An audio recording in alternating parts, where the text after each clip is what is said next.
মিজান রহমান মোল্লা। এটি আমার গ্রাম।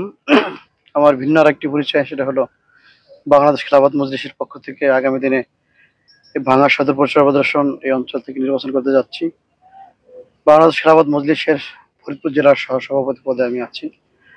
আসলে আমার এই গ্রাম নদী ভাঙন, নদীর কবলে কয়েকবার ভেঙেছে। দেশের মানুষ বারবার নদীর কবলে আঘাতপ্রাপ্ত হয়ে সকলেই মোটামুটি দিশেহারার মতো হয়ে আছে।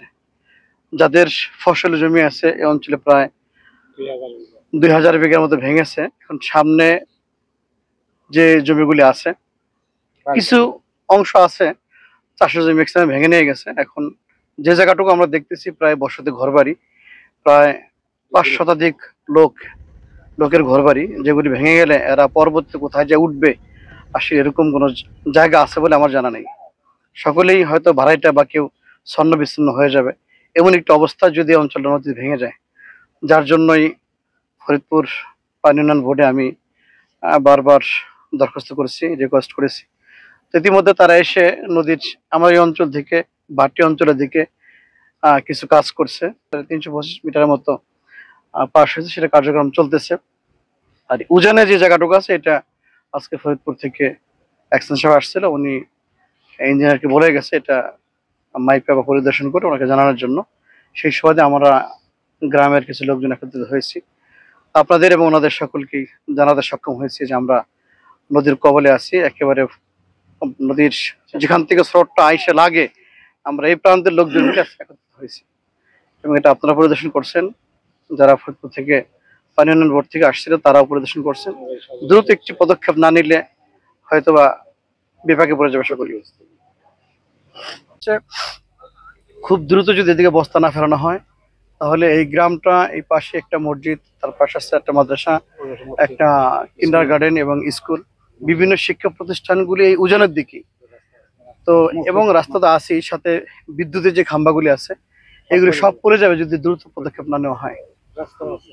আমাদের দাবি হলো, আমাদের সাবেক এমপি সাহেব থাকাকালীন সময়ে এই নদীতে আমরা যেখানে দাঁড়িয়ে আছি, এই জায়গায় প্রায় 600 মিটার মতো জায়গায় আমি আমার নেতৃত্বে বস্তা ফেলা হয়েছিল। আমি তখনও তাকে বোঝাতে সক্ষম হয়েছিলাম এবং উনি ওই সময় দ্রুত যেভাবে বস্তা ফেলানো দরকার বস্তা ফেলে আমাদের মোটামুটি রক্ষা করেছেন। নদীতে খোলাই নিচ্ছে, আবার কিছু বাকি আছে। এই টোটাল জায়গাটা রিফাইনিং করা এবং কিছু সংখ্যক জায়গা বাড়ায় যদি বস্তা ফেলানো হয়, তাহলে হয়তো আমরা আবার এলাকাটা নিরাপদ। এই সময় তো পানি বাড়ে, আর এখন থেকে যদি পদক্ষেপ না নেওয়া হয়, পরবর্তীতে সময় এটা রক্ষা করা কষ্টকর হয়ে যাবে। যার কারণে দ্রুত পদক্ষেপ নেওয়ার জন্য আমরা আহ্বান জানাচ্ছি। আর আমরা সাংবাদিকদের মাধ্যমে সেটাই দেশবাসীকে জানাই দিতে চাই, যাতে এটা সবাই জানলে এবং সবাই দৃষ্টিগোচর হইলে এটা দ্রুত আমরা পদক্ষেপ নেবে। এই জন্য আজকে আসলে সাংবাদিক সম্মেলন করে আমাদের এই আয়োজন।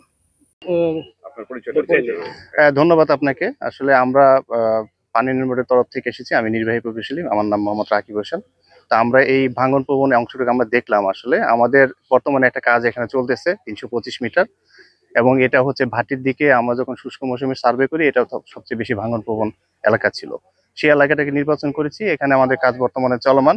এর সাথে সাথে বর্তমানে পরিদর্শন এসে দেখলাম যে আমরা উজানেও কিছু জায়গায় গভীরতা বেড়েছে এবং এখানে স্রোতটা হচ্ছে রাইট ব্যাংকের দিকে বর্তমানে চলে আসছে।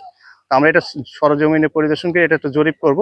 জরিপ করার পর এটা লঞ্চিং এর অবস্থা দেখবো। দেখার পর যদি এখানে মনে হয় যে আসলে এখানে আরো কিছু ডাম্পিং করার প্রয়োজন যদি দেখা দেয়, তখন আমরা এটা আমাদের যে ঊর্ধ্বতন সার্ভার আছে তাদেরকে এটা অ্যাড্রেস করে এখানে প্রয়োজনীয় ব্যবস্থা নেব ইনশাআল্লাহ। এটাকে যদি প্রয়োজন হয় আমরা তখন এটাকে এক্সটেনশন করার সুযোগ আছে। তবে এই স্কিমটা এটা ভিন্ন একটা স্কিম, এখানে এই স্কিমের আওতায় কাজ হবে। ভবিষ্যতে যদি প্রয়োজন হয় তখন আমরা আলাদা স্কিম এখানে নিতে পারবো ইনশাআল্লাহ।